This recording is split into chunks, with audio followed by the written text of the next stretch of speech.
Nessa noite, então, Dr. Kepp, nós que estamos falando de patologia, de psicoterapia e a aplicação da psicanálise integral em diversos campos do conhecimento, vamos também tratar dessa aplicação na educação. E para isso nós trouxemos um convidado especial, Marco Lira, que nasceu na cidade de Turku, não é Turco, mas não é Turquia. Não né? é Turquia, é uma cidade importante lá dentro da Finlândia e que trabalhou muito tempo dando conferências e cursos sobre trilogia para o povo finlandês. Atualmente ele leciona aqui na Millennium o método psicolinguístico.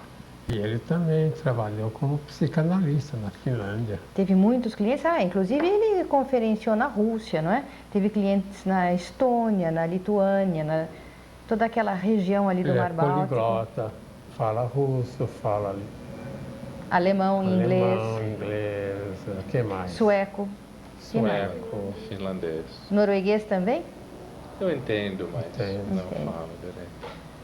Então, Marco Lira, essa questão de universais que o senhor está usando agora, eu acho interessante porque eu acredito que o meu trabalho é praticamente o único que tenta fazer essa junção desses três campos. O campo da ciência, campo experimental, porque a ciência, não sei se os senhores sabem, assim, os que não são cientistas, a ciência é chamada experimental porque a ideia dos cientistas é que na experimentação ele tira ideias, tira conhecimentos. Ele fazendo uma experiência, vem ideias. Então eles tiveram, vamos dizer, a ideia mesmo de construir uma nova filosofia da ciência. Então seria a ciência fazendo uma filosofia diferente. Isso não é bem assim.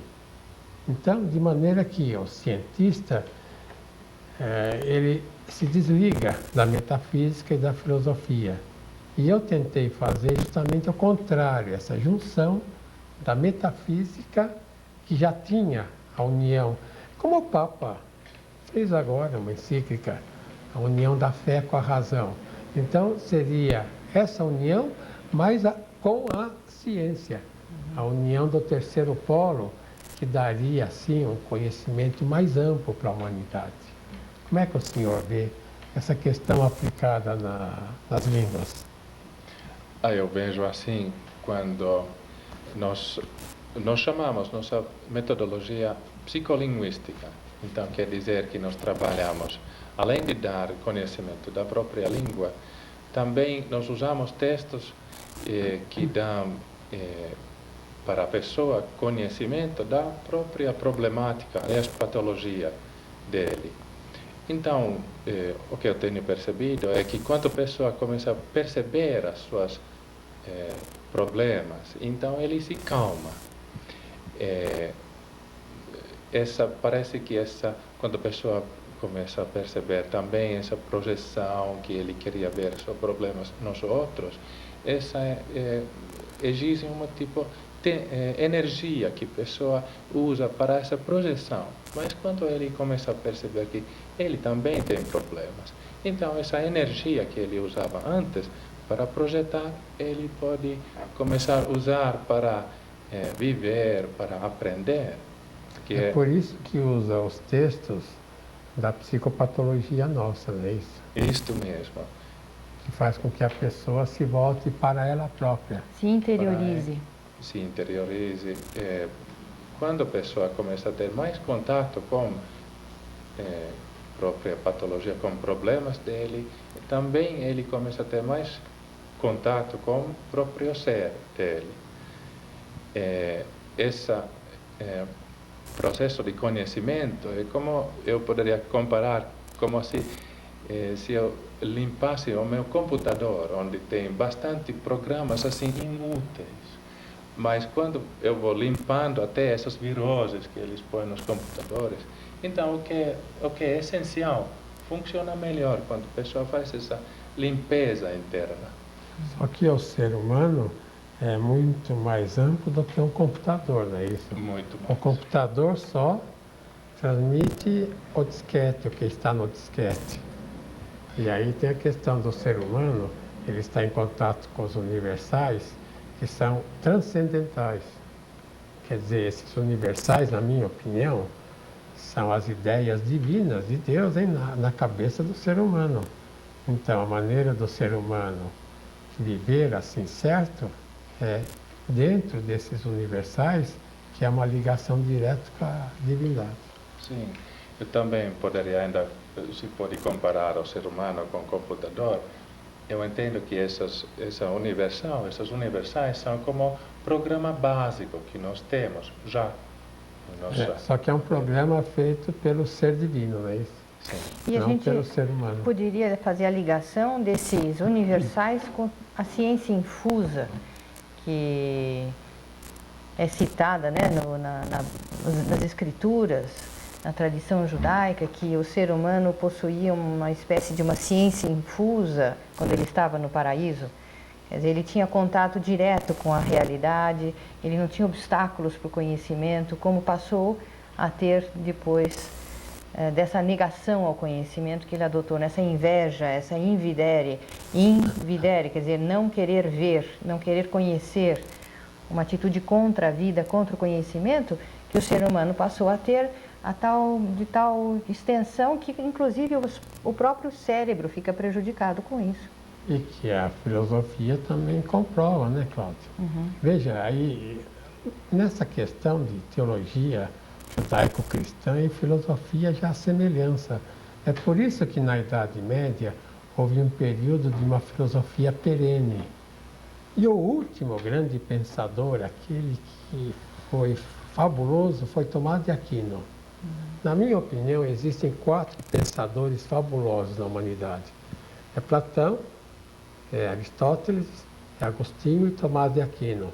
Bom, temos que incluir Sócrates também e talvez um pouco Kant. Então, como é que você ia falando? Eu quis ainda falar sobre esse ensino, como nós também nas aulas falamos sobre esses problemas, então, quando pessoas estão começando a perceber. Então, ultimamente, meus alunos estão percebendo como eles têm muito fantasia sobre eles. Ou pode ser que eles têm fantasias assim que tudo vai ser muito fácil, que então, neste caso, a pessoa não tem muita tolerância com problemas, etc. Mas também eles podem ter fantasias assim negativas, que eles podem pensar que eu não vou aprender, vai ser difícil, eu não sou pessoa que aprende línguas, eu sou pessoa mais ligada com matemática, etc. Mas se nós aprendemos uma língua, a língua materna, isso já mostra que nós temos condição de aprender línguas. Então, tudo essa... E é mais fácil, né, aprender língua do que matemática. Com certeza. Porque a matemática é muito artificial, é um processo assim, vamos dizer, dedutivo, mas com muita fantasia, a alta matemática. Agora, Marco, eu sei que o senhor tem uma boa base artística. O senhor toca piano, toca diversos instrumentos, não é isso? Eu toco piano. Em que medida o senhor acha que esse conhecimento e esse amor pelas artes que o senhor tem, pela estética, facilitou o senhor a compreensão dessa ciência trilógica e a aplicação com os seus alunos da psicolinguística trilógica?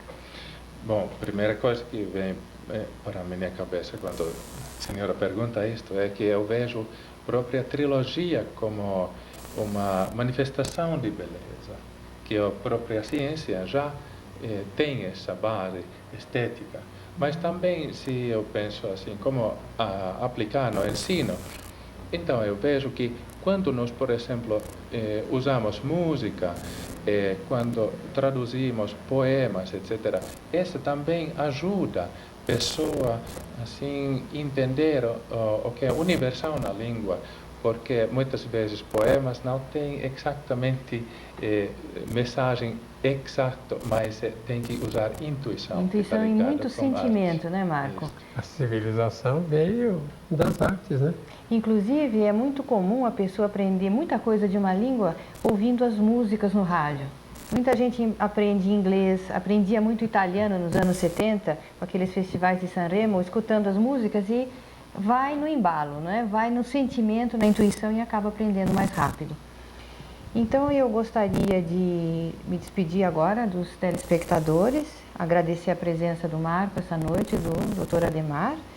E na próxima quarta-feira, nesse mesmo horário, estaremos de volta com outras novidades, outros assuntos de interesse dos brasileiros e do homem universal. Olha, Cláudia, seria importante escreverem para nós, assim, para dizerem o que acham do programa, etc, etc. Se vocês fizerem perguntas do que vocês gostariam que fosse tratado, também, por favor, escrevam, porque nós teremos a maior satisfação em responder as vossas perguntas. Então, até a próxima quarta-feira. Boa noite.